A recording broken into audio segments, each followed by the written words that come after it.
All right. It is Washaholic Wednesday, and I'm Mike Kinderleiter, the Dean of Power Wash with Power Wash University and PowerWash.com. And today I'm working from my home, and I just happened to look out the back window a while ago, and right here over my right shoulder, right there in front of that burn pile, was a coyote just staring at the house, and it's like 2 in the afternoon, man. That's always like kind of freaks my wife out. I think it's kind of cool to see wildlife running around and stuff. But I was playing a joke on her the other day, and I told her those were prairie wolves. Go on Facebook and tell everybody we're getting invaded by prairie wolves. Well, she didn't do it, but got to thinking, you know what? I think I'm just going to go check out and see what if there is a term for prairie wolves and what a prairie wolf is.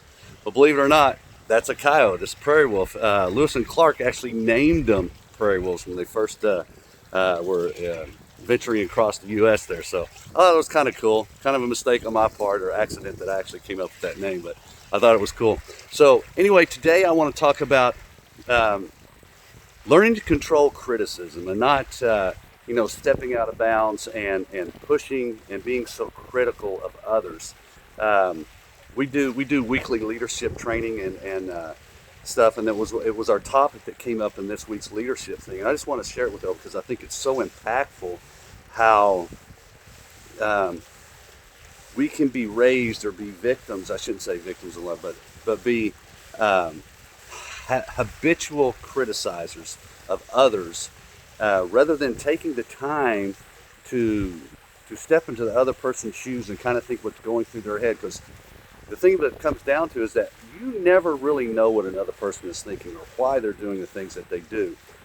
We can, and basically what we do is we infer or project our own emotions and thoughts upon somebody else to try to anticipate or think why they did what they did. But you never truly know.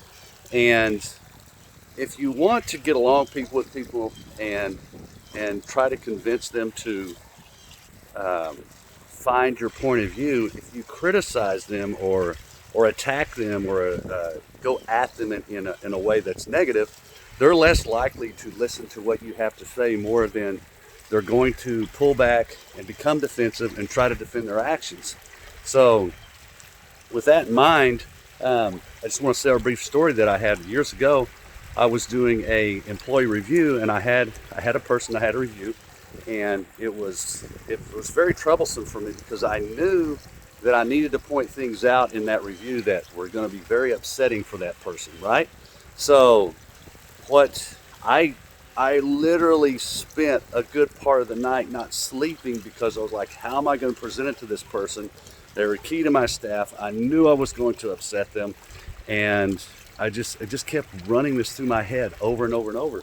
And it finally dawned on me that, hey, this person actually owns what they do. They love what they do, and they don't take well to criticism. So once I pointed that out and had them realize that was a problem and that I wasn't able to present my case to them and show them what they needed to do to be better, because that was my true intent.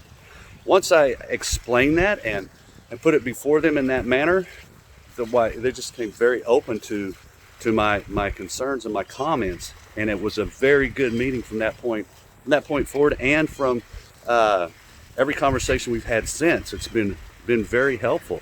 So that's my tip for this Wednesday, Washaholic Wednesday. I'm Mike Kinderleiter, Dean of Power Wash. Whenever you need to talk to somebody about what you need to correct them, don't be critical. Step in their shoes and see it from their point of view first.